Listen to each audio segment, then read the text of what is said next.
ಭಾಗ್ಯದ ಲಕ್ಷ್ಮಿ ಇನ್ನು 2 ಸಂಘ ಬಿದೆ ಇರಲಿ. ಇವತ್ತು 11 ಗಂಟೆ ಆಗಲಿ.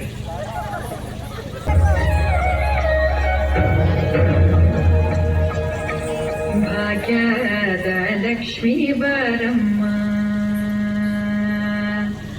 ಭಾಗ್ಯದ ಲಕ್ಷ್ಮೀ ಬರಮ್ಮ, ನಮ್ಮಮ್ಮನಿ ಸೌಭಾಗ್ಯದ ಲಕ್ಷ್ಮೀ ಬರಮ್ಮ, ನಮ್ಮಮ್ಮನಿ ಸೌಭಾಗ್ಯದ ಲಕ್ಷ್ಮೀ ಬರಮ್ಮ, ನಮ್ಮಮ್ಮನಿ ಸೌಭಾಗ್ಯದ ಲಕ್ಷ್ಮೀ ಬರಮ್ಮ, ನಮ್ಮಮ್ಮನಿ ಸೌಭಾಗ್ಯದ ಲಕ್ಷ್ಮೀ ಬರಮ್ಮ.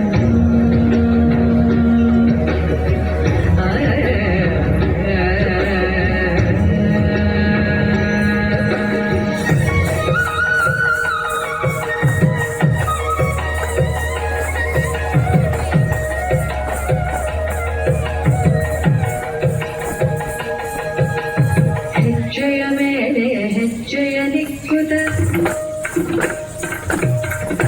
ಹೆಜ್ಜೆ ಕಾಲ್ಗಳ ಧ್ವನಿಯ ಮಾಡುತ್ತ, ಹೆಜ್ಜೆಯ ಮೇಲೆ ಹೆಜ್ಜೆಯ ನಿಕ್ಕುತ ಹೆಜ್ಜೆ ಕಾಲ್ಗಳ ಧ್ವನಿಯ ಮಾಡುತ್ತ, ರಜ್ಜನ ಕಾಡು ಪೂಜೆಯ ಬೇಡಗೆ ಮಜ್ಜಿಗೆಯೊಳಗಿನ ಬೆಣ್ಣೆಯಂತೆ ಭಾಗ್ಯದ ಲಕ್ಷ್ಮೀ ಬರಮ್ಮ, ನಮ್ಮಮ್ಮನಿ ಸೌಭಾಗ್ಯದ ಲಕ್ಷ್ಮೀ ಬರಮ್ಮ.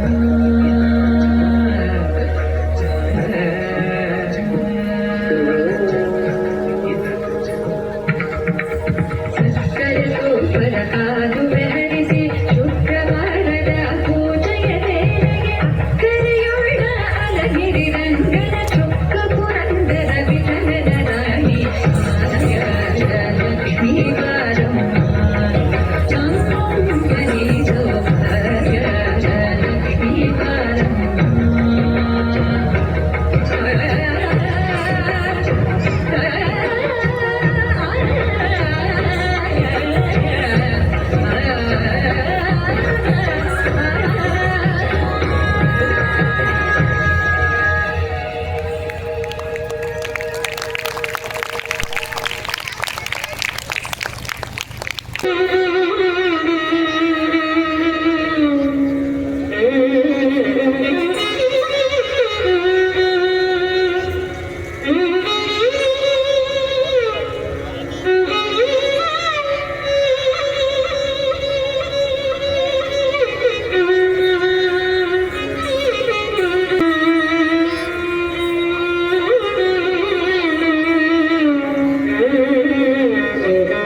ಲೇಟಾಗಿ ಬಂದಾರಲ್ಲ. ಪಾಪ ಭೈರವಿ ನಾಟ್ಯ ಕಲಾ ತಂಡದವರು ನಿಮ್ಮ ಸಂಬಂಧ 6 ಗಂಟೆಗೆ ಬಂದು ಮೇಕಪ್ ಆಗಿ ರೆಡಿಯಾಗಿ ನಿಂತಾರೆ ಪಾಪ ಅವರು. ನಿಮಗೆ ಇದು ಯಾವಾಗ ತಿಳಿದಿದೆ ಅಂದ್ರೆ ನೀವು ಬೀಗರ ಮನೆಗೆ ಮದುವೆಗೆ ಹೋಗಿರ್ತೀರಲ್ಲ, ಯಾವಾಗ ತಾಳೆ ಹಾಕಿದ್ರೆ ಯಾವಾಗ ಊಟ ಮಾಡ್ಬೇಕು ಯಾವಾಗ ಹೋಗ್ಬೇಕು ಅಂತಿರ್ತಿದ್ರು ಅವಸರ ಇರ್ತೈತಿ ನಿಮಗೆ. ಹಂಗೆ ಅವ್ರು ಮೇಕಪ್ ಆದ್ಮೇಲೆ ಬೆವ್ರು ಬರಬಾರ್ದು, ಬೆವ್ರು ಬಂದು ಮತ್ತೊಮ್ಮೆ ಮೇಕಪ್ ಆಗ್ಬೇಕು ಅವ್ರು. ಅಷ್ಟು ಕಷ್ಟ ಇರುತ್ತೆ ಅವರಿಗೆ. ಪಾಪ 6ಕ್ಕೆ ಬಂದು ರೆಡಿಯಾಗಿ ನೀವು ಈಗ ಎಲ್ಲ ಈ ಶಿವ ಶಿವ ಅಂತ ಈಗ ಬರಕತ್ತೀರ ಎಲ್ಲರೂ. ಆದರೂ ಅವರು ಭೈರವಿ ನಾಟ್ಯ ಕಲಾ ತಂಡದಿಂದ ಬಂದಿರತಕ್ಕಂಥ ನೋಡಿ ಚಿಕ್ಕ ಪುಟ್ಟ ವಿದ್ಯಾರ್ಥಿಗಳು 6ನೇತೆ 7ನೇತೆ 8th 10th ಡಿಗ್ರಿ ತನಕ ಎಲ್ಲರೂ ಅದಾರ ಇದ್ರೊಳಗೆ. ಇವ್ರು ಮಾಡಿರ್ತಕ್ಕಂಥ ಭರತನಾಟ್ಯ ಎಲ್ಲ ಖುಷಿ ಆಗೈತಿಲ್ರಿ. ಮತ್ತೊಂದು ಜೋರು ಕೈ ಚಪ್ಪಾಳೆ ಹೊಡ್ರಿ ನೋಡೋಣ ಅವರಿಗೆ.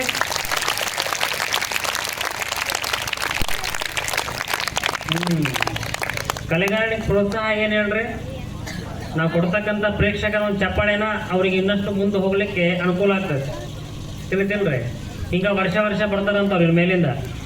ಮತ್ತು ನೀವು ಜನ ಜಾಸ್ತಿ ಬಂದಾಗ ಅವ್ರು ಜಾಸ್ತಿ ಡ್ಯಾನ್ಸ್ ಮಾಡ್ಕೊತ ಬರ್ತಾರೆ. ನೀವು ಜನ ಕಡಿಮೆ ಇದ್ರೆ ಮತ್ತೆ ಒಂದೇ ಡ್ಯಾನ್ಸ್ ಮಾಡಿ ಹೋಗ್ಬಿಡ್ತಾರೆ ಅವ್ರು. ಜಲ್ದಿ ಟೈಮಿಗೆ ಬರ್ರಿ.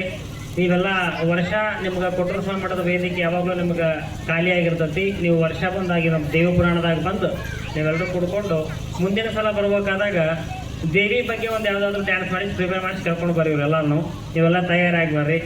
ನಿಮ್ಮೆಲ್ಲರ ಮೇಲೆ ಆ ಜಗದ್ಗುರು ಕೊಟ್ಟೂರೇಶನ, ಆ ಮಹಾತಾಯಿಯ, ದೊಡ್ಡ ಬಸವೇಶ್ವರನ, ನೀಲಮ್ಮ ತಾಯಿಯ ಆಶೀರ್ವಾದ ಸದಾಕಾಲ ಇದ್ದು ನಿಮ್ಮ ಮುಂದಿನ ಭವಿಷ್ಯತ್ತಿನಲ್ಲಿ ನೀವು ದೊಡ್ಡ ಉನ್ನತವಾಗಿರ್ತಕ್ಕಂಥ ಪದವಿಯನ್ನು ಪಡ್ಕೊಳ್ರಿ. ನಿಮ್ಮ ಕಲೆ ನಮ್ಮ ಕರ್ನಾಟಕ ನಾಡಿನಾದ್ಯಂತ ಪಸರಿಸಲಿ ಅಂತಕ್ಕಂಥ ಮಾತನ್ನು ಹೇಳಿ, ನಿಮ್ಮ ಭೈರವಿ ಕಲಾ ತಂಡದ ನಿಮ್ಮ ಭರತನಾಟ್ಯ ಕಲಿಸಿರ್ತಕ್ಕಂಥ ಗುರುಗಳ ಮೇಲೂ ಸಹಿತ ನಮ್ಮ ಕೊಟ್ಟೂರೇಶನ ಆಶೀರ್ವಾದ ಸದಾಕಾಲ ಇರಲಿ ಅಂತ ಹಾರೈಸಿ ನಿಮ್ಮೆಲ್ಲರಿಗೂ ಆಶೀರ್ವದಿಸುತ್ತೇವೆ. ಎಲ್ಲರಿಗೂ ಒಳ್ಳೆಯದಾಗಲಿ.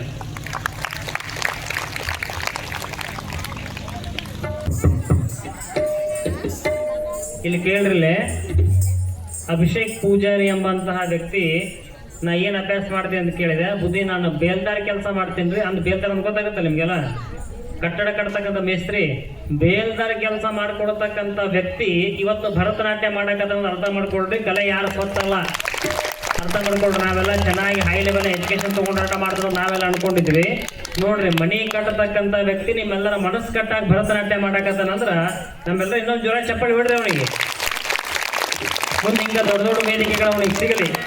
ನಮ್ಮ ಕರ್ನಾಟಕ ಹೆಸರು ತೆಗೆದುಕೊಂಡು ಬರ್ತಕ್ಕಂಥ ವ್ಯಕ್ತಿ ಅವನಾಗ್ಲಿ ಅಂತ ಆಶೀರ್ವಾದ ಮಾಡ್ತಿದ್ವಿ. ನಿಮ್ಗೆ ಒಳ್ಳೇದಾಗ್ಲಪ್ಪ.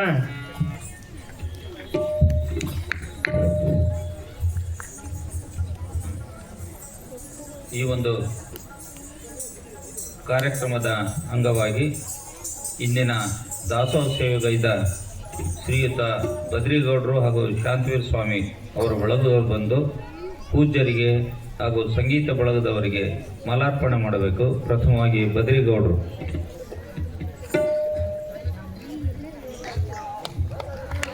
ಹಾಗೆ ಶಾಂತವೀರ್ ಸ್ವಾಮಿಯವರು, ಪ್ರವಚನಕಾರರಾದ ಬಸೈ ಹಿರೇಮಠರವರಿಗೆ, ಅದೇ ರೀತಿ ರಮೇಶ್ ರವರು ಶೇಖರಯ್ಯ ಹಿರೇಮಠವರಿಗೆ ಹಾಗೂ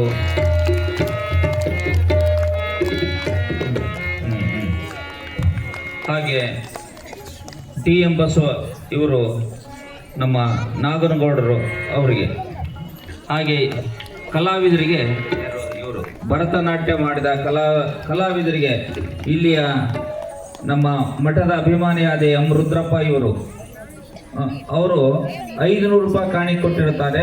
ಅವರ ಪರವಾಗಿ ಅಭಿಷೇಕ್ ರವರು ಬಂದು ಅದನ್ನು ಸ್ವೀಕರಿಸಬೇಕಾಗಿ ವಿನಂತಿ. ಈಗಾಗಲೇ ಈ ನಿನ್ನೆ ಅರ್ಜುನವರು ಅಪ್ಪಣೆ ಕೊಟ್ಟಂತೆ ಉಡಿ ತುಂಬ ಒಂದು ವಸ್ತುಗಳನ್ನು ಮೊದಲಿಗೆ ನೀಲಕಂಠಪ್ಪ ಮತ್ತು ಈರಮ್ಮ ಅನ್ನೋರು, ಎರೆಯಮ್ಮ ಅನ್ನೋರು ತಂದು ಕೊಟ್ಟಿದ್ದಾರೆ. ಹಾಗೆ ಯಾರು ತಂದಿದ್ದೀರಿ, ಅವ್ರು ಎಷ್ಟು ತಂದಿದ್ರಿ, ಯಾರ ಹೆಸರು ಬಂದು ಇಲ್ಲಿ ತಮ್ಮ ಹೆಸರನ್ನು ನೋಂದಾಯಿಸಬೇಕಾಗಿ ಈ ಮೂಲಕ ತಿಳಿಸ್ತಾ ಇದ್ದೀವಿ. ಯಾರು ತಂದಿರ ಅವರೆಲ್ಲ ಬಂದು ಇಲ್ಲಿ ಹೆಸರು ಹೇಳಿ ಹೋಗ್ಬೇಕು.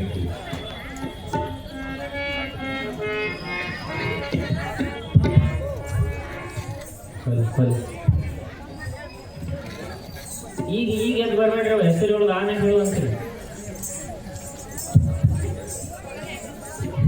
ಪುರಾಣ ಕೇಳಿ ಹೋಗ್ತಿರ್ತಿರಲ್ಲ, ಆಗ ಹೇಳ್ರಿ, ನೀವು ಎದ್ದು ಬಂದ್ಬಿಟ್ರಲ್ಲ. ಈಗ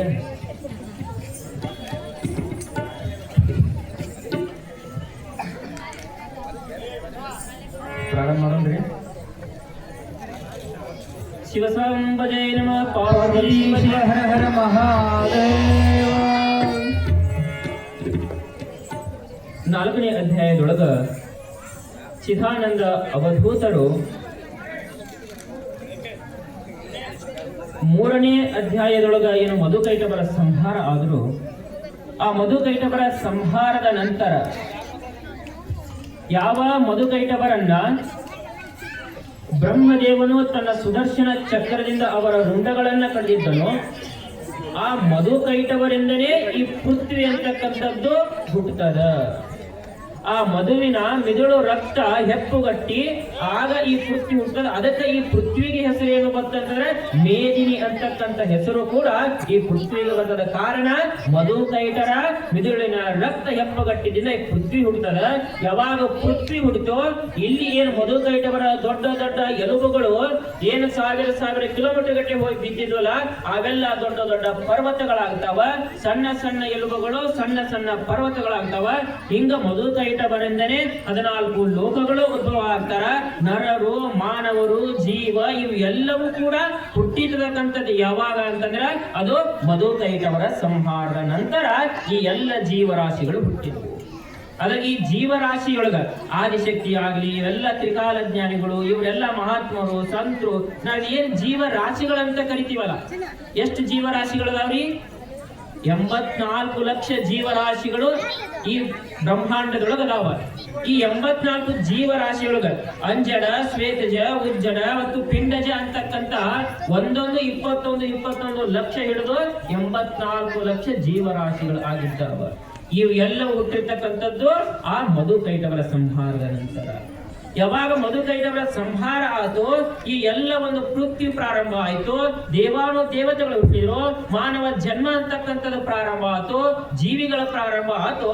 ಹೀಗೆ ಈ ಬ್ರಹ್ಮಾಂಡ ನಡೀತಾ ಇರ್ತಕ್ಕಂಥ ಸಂದರ್ಭದೊಳಗ ಬಹಳ ಯುಗಗಳ ನಂತರ ನಾವ್ ಹೇಳ್ತೀವಿ 4 ಯುಗಗಳು, ಕೃತಯುಗ, ತ್ರೇತಾಯುಗ, ದ್ವಾಪರ ಯುಗ, ಕಲಿಯುಗ ಅಂತೀವಿ. ಈ 4 ಯುಗಗಳು ಸೇರಿದ್ರೆ ಒಂದು ಮಹಾಯುಗ ಆಗ್ತದ. ಇಂಥವು ಬಹಳಷ್ಟು ಯುಗಗಳ ಆದ ನಂತರ ಏನಾಗ್ತದ ಅಂತಂದ್ರ ಈ ಬ್ರಹ್ಮಾಂಡದೊಳಗ ಒಂದು ದುಷ್ಟ ಶಕ್ತಿ ಹುಟ್ಟುತ್ತದ. ಮಹಿಷಾಸುರ ಅಂತಕ್ಕಂತ ಒಬ್ಬ ರಾಕ್ಷಸನ ಜನನ ಆಗ್ತದ. ಇಡೀ ಭೂಮಂಡಲವೇ ಸುಸೂತ್ರವಾಗಿ ಸಾಗುವಂತ ಸಂದರ್ಭದೊಳಗ ಯಾವಾಗ ಮಹಿಷಾಸುರ ಅಂತಕ್ಕಂಥವನು ಹುಟ್ಟಿದೋ ಈ ಮಹಿಷಾಸುರ ಬಹಳಷ್ಟು ಬಲವನ್ನ ಉಳಿಸ್ತಕ್ಕಂಥವನು, ಅಷ್ಟ ಮದಗಳನ್ನ ಉಳಿಸ್ತಕ್ಕಂಥವನು ಮಹಿಷಾಸುರ. ರಂಭ ಮತ್ತು ಧನುವಿನ ಮಗನಾಗಿರ್ತಕ್ಕಂಥವನೇ ಈ ಮಹಿಷಾಸುರ ಅಂದ್ರೆ ಎಮ್ಮಿ ಅಂತ ಹೇಳ್ತೀವಿ ನಾವು. ಅಂತ ಮಹಿಷಾಸುರನಲ್ಲಿ ಅಷ್ಟ ಮದಗಳನ್ನ ತುಂಬಿಕೊಂಡಿದ್ದ ಮಹಿಷಾಸುರ ಕೇವಲ ಕೆಲವೊಂದು ಬಲ ಕೆಲವೊಂದು ಮದ ಇದ್ರನ ಮನುಷ್ಯನಿಗೆ ಏನಾಗ್ತದ ನಾನು ನಂದು ಅಂತಕ್ಕಂಥ ಅಹಂಕಾರ ಹುಟ್ಟುತ್ತದೆ. ಮಹಾಭಾರತದೊಳಗ ವಿದುರ ಅಂತಕ್ಕಂಥವನು ಬಲಗಳ ಬಗ್ಗೆ ಒಂದಿಷ್ಟು ವಿವರಣೆಯನ್ನ ಮಾಡ್ತಾನೆ. ಸಾಮಾನ್ಯವಾಗಿ 5 ಬಲಗಳ ಬಗ್ಗೆ ವಿದುರ ಹೇಳ್ತಾನೆ. ಒಂದು ಬಾಹುಬಲ, ಮಂತ್ರಿ ಬಲ, ಧನಬಲ ಮತ್ತು ಸಂಬಂಧಿಕರು ಅಣ್ಣ ತಮ್ಮರ ಬಲ, ಇನ್ನೊಂದು ಬುದ್ಧಿ ಬಲ.